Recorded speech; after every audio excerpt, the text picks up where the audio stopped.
Welcome to Your Source TV. Be empowered to think outside the box. I'm Tamara Stuchlak, and in this segment we explore osteopathic medicine and dentistry and how they're using new approaches for pain medicine.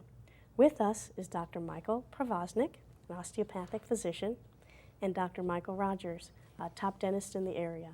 Both are using holistic approaches, and we're going to start with Dr. Porvaznik. And I think most people may be unfamiliar with the specialized training and background and what you bring to medicine as an osteopathic physician.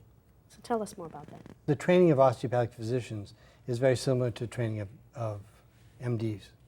So there are two groups of licensed physicians in this country. There are MDs and DOs, or doctors of osteopathy. And the training is basically identical. And we have to pass similar national board exams, et cetera.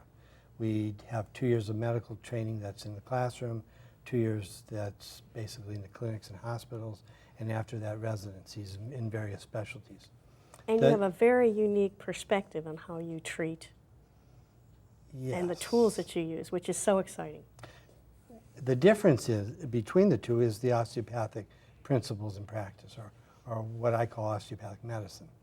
And that has to do with using one's hands to determine the health and function or dysfunction within an individual and with whatever problems they present to you in the office. And the basic principles of osteopathy have to do with the interrelationship of structure and function. So the relationship of how the body is organized in a structural or somatic way and how it functions in various ways, either through organ systems, respiratory, or through musculoskeletal systems, or through the nervous system, and using one's hands to determine what the status of the patient is, and then also using one's hands to using various techniques to access the health within the patient so that it can be expressed more fully in terms of better range of motion, in terms of more health, and therefore usually an improvement in the symptoms and in pain. And what types of conditions generally do you most work on, or people come to you?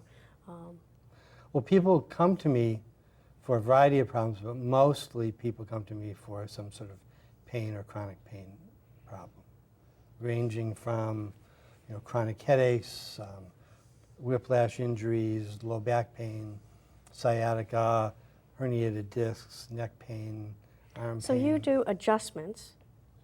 Yes. And you're a physician. So you have the best of these, both these worlds. Right. Although my practice is mostly, I'm not really doing primary care in my practice with my patients. I mostly do osteopathic manipulation, although I do consider their whole health history and their whole health situation with whatever problem they bring to me. And what's interesting about this segment is we're going to talk about how an osteopathic physician and a holistic-oriented dentist are working together and cross-referring and providing really a whole new arena of healthcare services and coordinated and collaborative services for your patients, which is really fantastic. So, Dr. Rogers, you're a top dentist. You have in-depth training from UCLA and specialized training in TMJ and an internship in that. Tell us about how you focused your practice on TMJ and some of your holistic approaches. Well, that may surprise people. Well, the simple answer is I'm a TMJ patient myself. And when you've experienced it, then you really understand what's going on. But the long answer is that when we talk about pain management, we're not talking about getting teeth numb so you can do dentistry. We're talking about the exact same patients that Dr. Porvaznik sees. Headaches, neck aches, shoulder pain, back aches. They can all be aggravated by a jaw that's out of position. Getting this information out is what's difficult because just like Dr. Porvaznik's office, I'm usually the last doctor that they've seen. They've already been to their primary care physician and had pills for a while. They've already been to an orthopedic surgeon and said, well, it's not bad enough that you need surgery. They've tried they've tried pain medicine, they've tried shots, cortisone, all that sort of stuff. In the joint? Sometimes, yes. Wow. Not a good idea, but some physicians will do that. So typically, the typical patient I see now has gotten on the internet and seen that all their symptoms could be coming from TMJ. And they come into my office for a consultation, and we do some testing to find out if it is. It's not always TMJ, and I have some very disappointed patients that now have to go on to the next doctor, which would be Dr. Porvaznik. So what's that dividing line? Because I know you do some It's our extensive parking tensing. lot between us. And there is no dividing line, because often they're the same patient. Because a patient who has TMJ issues, and when we're talking about TMJ, we mean the temporomandibular joint, the joint between the temple bone and the jawbone. It's So right there's here in front of the ear. clicking, they were injured, some dysfunction. Yeah, usually trauma, but it doesn't have to be trauma such as a blow to the face. Trauma can be from grinding your teeth for a long time. Okay? And trauma can come from a structural problem too. My typical patient has a very narrow jaw. And so we find that those patients are the ones that tend to suffer more from TMJ issues. But like I said, it's the same type of patient. They have chronic headaches and maybe some of these other issues like ringing in the ears, maybe jaw pain. Most of mine don't actually have specific jaw pain.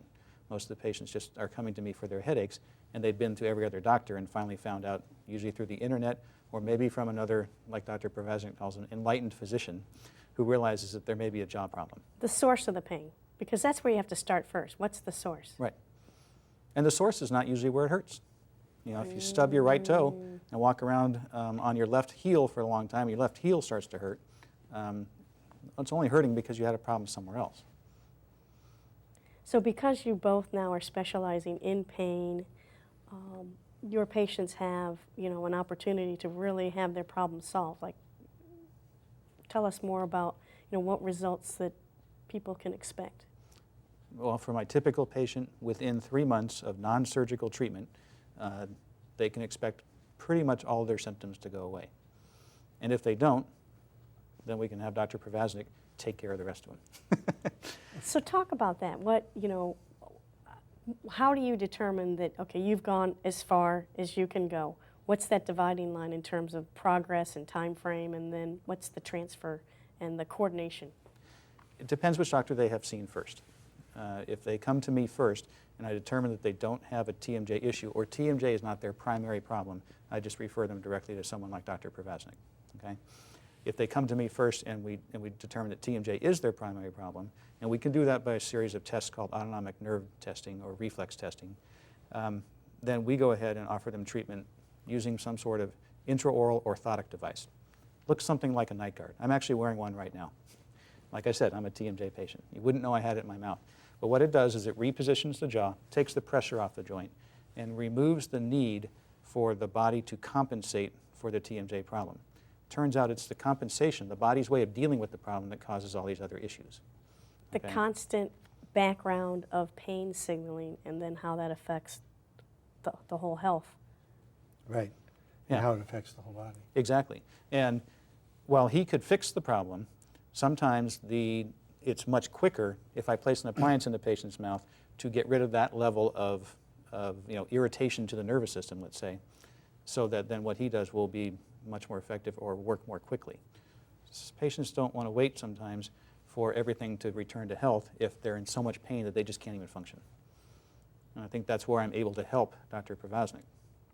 Right, I think we help each other, or we help our patients, in the sense that when patients come to me for whatever pain, it may be neck pain, or they've been in a car accident, or they have chronic headaches, and I evaluate them, I may notice that their jaw is not tracking normally when they open and close. I'll see a click or this or that. But they may not think of it because they don't have pain there in either jaw.